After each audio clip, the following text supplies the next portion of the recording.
नमस्कार विद्यार्थी मित्रों। हमने भारत स्थान भूपृष्ठ जो दूसरा भाग है उसमें हमने चट्टानों के बारे में देखा और लास्ट वीडियो में और खनिज और उसके प्रकार देखे। अभी हम देखेंगे मिट्टी और उसका वितरण। तो मिट्टी और उसका जो प्रकार है उसके बारे में हम चर्चा करेंगे। तो हम सब जानते हैं कि मिट्टी जो है वो खेती के लिए मूलभूत संसाधन है। कौन से प्रकार की जो खेत है उसमें मिट्टी है उसके अनुसार उसमें फसल होती है। तो वो फसल कैसी कौन सी और उसका उत्पादन कितना होता है वो वहाँ की मिट्टी पर आधार रखता है। तो कृषि कार्य के उपरांत भी यह मिट्टी हमें अत्यंत महत्वपूर्ण है। मिट्टी यानी जमीन है। जमीन पृथ्वी का सतह पर स्थित जैविक और अजैविक द्रव्यों से निर्मित एक पतला स्तर है। तो जमीन पृथ्वी की जो सतह है उस पर जो आए हुए जैविक यानी वनस्पति और छोटे जीव जंतु, कई जीव जंतु बैक्टीरिया ऐसे कि जिसको हम देख भी नहीं सकते, तो वो है जैविक और अजैविक द्रव्य। तो अजैविक द्रव्य में हम देखेंगे जैसे कि पशु पक्षियों की हड्डियाँ हैं, मिट्टी है, कंकड़ है, तो अजैविक। तो उससे जो बना हुआ एक पतला स्तर है उसको जमीन कहते हैं। और जिस तरह किसी सेब का उसके साथ जो उसका सेब की हम अगर छाल निकालें तो उसका छिलका पतला होता है, एकदम देखना पतला होता है। उसी तरह पृथ्वी की सतह के साथ मिट्टी का संबंध है। तो जैसे सेब का जो पतला उसका छिलका है वैसा जमीन का जो पतला ऐसा भाग है वो मिट्टी है। और पृथ्वी की पपड़ी की ऊपरी पतले स्तर को मिट्टी कहते हैं, याद रखना। तो मिट्टी किसे कहते हैं? जैसे सेब का पतला पर उसका छिलका है वैसा जमीन का जो ऊपरी पतला पड़ है, स्तर है, उसको मिट्टी कहते हैं। अभी मिट्टी निर्माण, मिट्टी किस प्रकार तैयार होती है, जमीन किस प्रकार तैयार होती है, मिट्टी भी कह सकते हैं, जमीन भी कह सकते हैं उसको। तो मिट्टी हम आगे भी देख चुके हैं कि जो चट्टान होते, बड़े बड़े पर्वत होते, उसके विखंडन से, तो उसका विखंडन किस तरह होता है वो भी मैंने आपको पहले बताया है कि चट्टान की जो सतह है उसका जो भाग है वो सूर्य की प्रचंड गर्मी, तेज बारिश, हिम यानी बर्फ से, हवा पवन जोरदार आती है तो उससे, वनस्पति के कारण, जीव जंतुओं आदि परिबल से वो चट्टान थोड़े थोड़े उसका चूर्ण बनता है, टुकड़े होते हैं। और भूमि वो चूर्ण मतलब बनता है और धीरे धीरे वो भूमि का आवरण बनता है।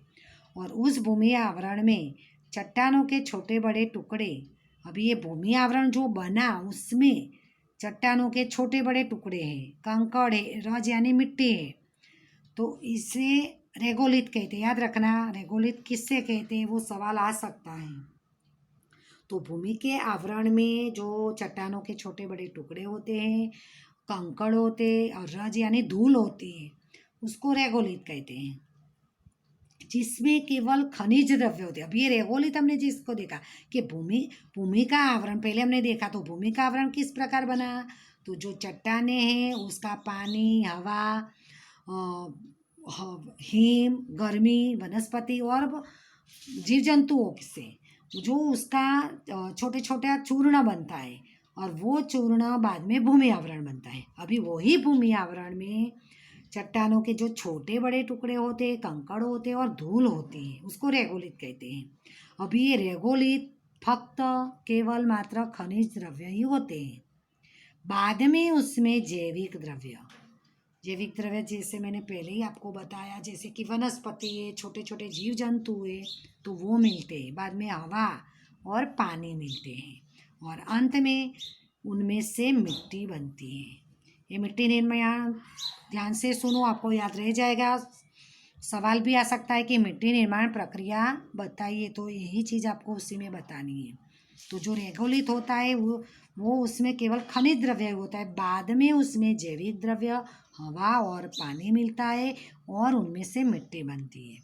और मिट्टी निर्माण की यह प्रक्रिया दीर्घकालिक है, यानी ये कोई थोड़े वर्ष में मिट्टी नहीं बनती है, क्योंकि बड़े बड़े चट्टान का चूर्ण बनना सालों हजारों साल लगते हैं ये भूमि आवरण बनने में। बाद में ये प्रोसेस होती है, तो मिट्टी निर्माण की प्रक्रिया कोई साल 2 साल के नहीं, हजारों साल लगते हैं। भारत में हम देखेंगे मिट्टी के प्रकार, और कई बार क्वेश्चन इस तरह है, जमीन के प्रकार, दोनों एक ही है, मिट्टी के प्रकार और जमीन के प्रकार आए तो दोनों चीज़ एक ही है। भारत की मिट्टी को 6 प्रकारों में बांटा गया। एक कांप यानी जलोढ़ मिट्टी, काली, दूसरा नाम है रेगड़ मिट्टी। याद रखना, ये चैप्टर आपको 10वीं में भी पढ़ने में आएगा। लाल मिट्टी, लेटेराइट मिट्टी, पर्वतीय मिट्टी और मरुस्थलीय मिट्टी। ये 6 प्रकारों के बारे में हम चर्चा करेंगे, और ये 6 प्रकार आपको बड़े क्वेश्चन में भी आ सकता है, और ये नक्शे में भी आपको भरना आएगा 1 मार्क्स का।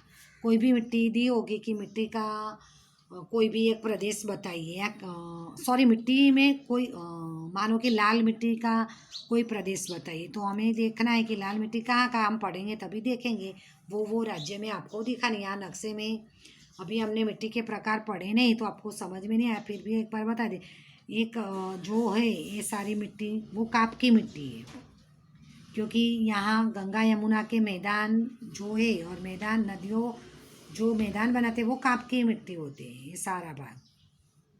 बाद में काली मिट्टी ये है सारी, और डार्क लाल है वो लाल मिट्टी है, और ये काली पर्वतीय मिट्टी है, और ब्लू रंग की रेगिस्तानी, राजस्थान में रेगिस्तान है तो वहाँ पर वो रेगिस्तानी मिट्टी है। अभी हम उसके प्रकारों के बारे में चर्चा करेंगे। पहली जो मिट्टी है वो है कांप की मिट्टी।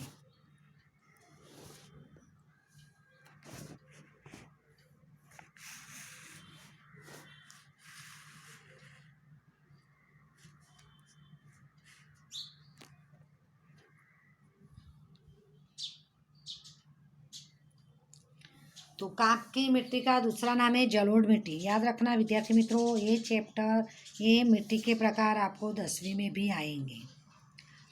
तो कांप जलोढ़ मिट्टी, कांप मिट्टी के 2 प्रकार हैं, खादर और बांगर। ये बार बार छोटे प्रश्न में भी परीक्षा में आता है कि खादर की संकल्पना स्पष्ट कीजिए, बांगर की संकल्पना स्पष्ट कीजिए, यानी उसकी परिभाषा बतानी है।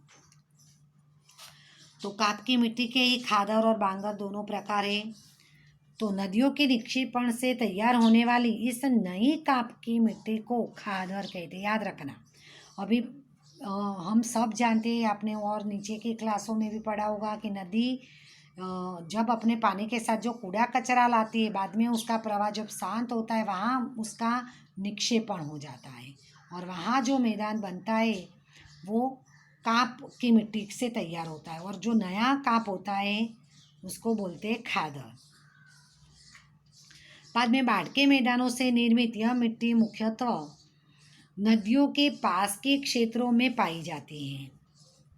अभी बाढ़ के नदियों में, अभी बारिश के मौसम में आप न्यूज़ देखते होंगे तो गुजरात में भी और राज्यों में भी आप देखो कि सारी नदियों में बाढ़ की परिस्थिति है। तो बाढ़ आती है तो पानी अपनी जगह ढूंढकर जो नीचा भाग होता है उसकी ओर बहने लगता है, तो वहाँ पर भी एक कांप से मैदान बनाता है। तो नदियों के पास के क्षेत्रों में ही ये मैदान पाए जाते हैं, क्योंकि उसके आसपास में ही बाढ़ आती है। यह अनुपात में रेतीली होती है। एक आप मिट्टी बात के जो मैदान है वो मिट्टी, उसकी मिट्टी जो होती है वो रेतीली होती है, और पुरानी काप मिट्टी इन क्षेत्रों में पाई जाती है। पुराने काप की मिट्टी जो बाढ़ से, नदियों के बाढ़ से जो मैदानों की रचना होती है उसमें जो मिट्टी होती है वो रेतीली होती है, और वो पुराने काप की मिट्टी होती है।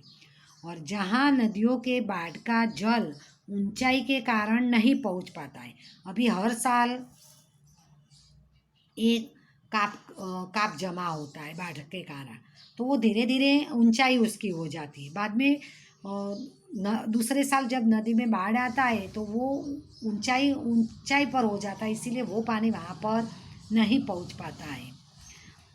और जहाँ नदियों के बाढ़ के जल की ऊंचाई के कारण नहीं पहुंच पाता है, उस प्रकार की मिट्टी को बांगर कहते हैं।